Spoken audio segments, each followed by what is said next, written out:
முதல் வாசகம் திருத்தூதர் பணி அதிகாரம் 11 திருவசனங்கள் 21 முதல் 26 மற்றும் அதிகாரம் 13 திருவசனங்கள் 1 முதல் 3 வரை. ஆண்டவரின் கைவன்மையை அவர்கள் பெற்றிருந்தார்கள். பெரும் தொகையான மக்கள் நம்பிக்கை கொண்டு ஆண்டவரிடம் திரும்பினர். இந்த செய்தி எருசலேம் திருச்சபையினரின் காதில் விழவே அவர்கள் பர்னபாவை அந்தியோக்கியா வரை சென்று வர அனுப்பி வைத்தார்கள். அவர் அங்கு சென்றபோது கடவுளின் அருள் செயலை கண்டு மகிழ்ச்சியடைந்தார். மேலும் உறுதியான உள்ளத்தோடு ஆண்டவரை சார்ந்திருக்குமாறு அனைவரையும் ஊக்கப்படுத்தினார்.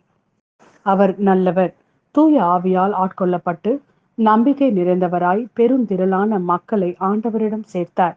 பின்பு சவுலை தேடி அவர் தர்சு நகர் சென்றார்.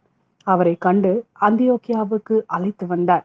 அவர்கள் ஓராண்டு முழுவதும் அந்த சபையாரோடு கூடவே இருந்து பெருந்திரளான மக்களுக்கு கற்பித்து வந்தார்கள்.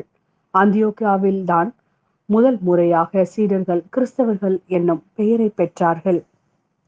அந்தியோக்கிய திருச்சபையில் பர்னபா, நீகர் எனப்படும் சிமியோன், சீரோன் ஊரான் ஆகிய லுகியு, குறுநில மன்னன் ஏரோதுவுடன் வளர்ந்த மனாயின், சவுல் ஆகியோர் இறைவாக்கினராகவும் போதகராகவும் இருந்தனர். அவர்கள் நோம்பிருந்து ஆண்டவரை வழிபடும் போது தூய ஆவியார் அவர்களிடம் பர்னபாவையும் சவுலையும் ஒரு தனிப்பட்ட பணிக்கென நான் அழைத்திருக்கிறேன், அந்த பணிக்காக அவர்களை ஒதுக்கி வையுங்கள் என்று கூறினார். இது ஆண்டவரின் அருள்வாக்கு. இறைவா உமக்கு நன்றி. மத்தேயு எழுதிய நற்செய்தி அதிகாரம் 10 திருவசனங்கள் 7 முதல் 13 வரை. அப்படி செல்லும் போது விண்ணரசு நெருங்கி வந்துவிட்டது என பறைசாற்றுங்கள். நலம் குன்றியவர்களை குணமாக்குங்கள். இறந்தோரை உயிர் பெற்றெழ செய்யுங்கள். தொழுநோயாளரை நலமாக்குங்கள். பேய்களை ஓட்டுங்கள். கொடையாக பெற்றீர்கள், கொடையாகவே வழங்குங்கள்.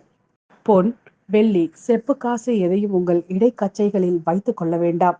பயணத்திற்காக பையோ, 2 அங்கிகளோ, மிதி அடிகளோ, கைத்தடியோ எடுத்துக்கொண்டு போக வேண்டாம். ஏனெனில் வேலையால் தம் உணவுக்கு உரிமை உடையவரே. நீங்கள் எந்த நகருக்கோ ஊருக்கோ சென்றாலும் அங்கே உங்களை ஏற்க தகுதியுடையவர் யார் என கேட்டறியுங்கள். அங்கிருந்து புறப்படும் வரை அவரோடு தங்கியிருங்கள். அந்த வீட்டிற்குள் செல்லும் போதே வீட்டாருக்கு வாழ்த்து கூறுங்கள். வீட்டார் தகுதி உள்ளவராய் இருந்தால் நீங்கள் வாழ்த்தி கூறிய அமைதி அவர்கள் மேல் தங்கட்டும். அவர்கள் தகுதியற்றவர்களாய் இருந்தால் அது உங்களிடமே திரும்பி வரட்டும்.